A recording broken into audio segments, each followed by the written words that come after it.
বিসমিল্লাহির রহমানির রহিম। আলহামদুলিল্লাহ, ওয়াসসালাতু ওয়াসসালামু আলা রাসূলিল্লাহ ওয়া আলা আলিহি ওয়া আসহাবিহি আজমাইন।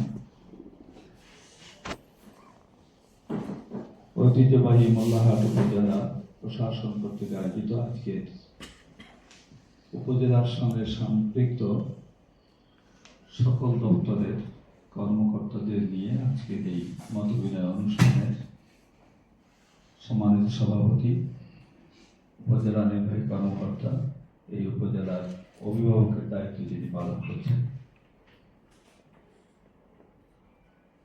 নেক্সট মোল্লাহাট থানার ভারপ্রাপ্ত কর্মকর্তা, যিনি মানুষের শান্তি নিশ্চিত করার জন্য অহর্নিশ প্রচেষ্টা চালিয়ে যাচ্ছেন, বিভিন্ন দপ্তরের কর্মকর্তাবৃন্দ, সুধীবৃন্দ, সাংবাদিক বন্ধুগণ, সকলের প্রতি আমার আবারও সালাম এবং শুভেচ্ছা।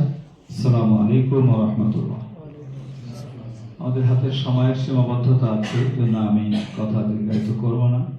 এই কারণে বিভিন্ন দপ্তরের বিবরণের পাশাপাশি আমার যতটুকু জানার প্রয়োজন ছিল সেটা আমি জেনে নেওয়ার চেষ্টা করেছি।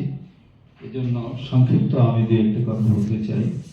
প্রথম যে কথাটি আমি বলতে চাই তা হলো, মানুষের দায় দায়িত্ব পালন করতে হলে সর্বপ্রথম যে মৌলিক মানবীয় গুণাবলী অর্জন করা দরকার, সেই মৌলিক মানবীয় গুণাবলী আমাদেরকে অর্জন করতেই হবে। অর্জন করা আছে, সেটিকে আমাদের অবশ্যই সমৃদ্ধ করতে হবে। আমি এই কথাটা বোঝাতে পেরেছি?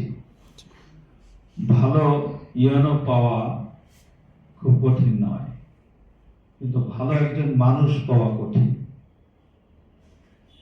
ভালো একজন ইমাম পাওয়া সহজ, কিন্তু ভালো একজন মানুষ পাওয়া কঠিন। ভালো একজন পুরোহিত পাওয়া সহজ, কিন্তু ভালো মানুষের সংজ্ঞায়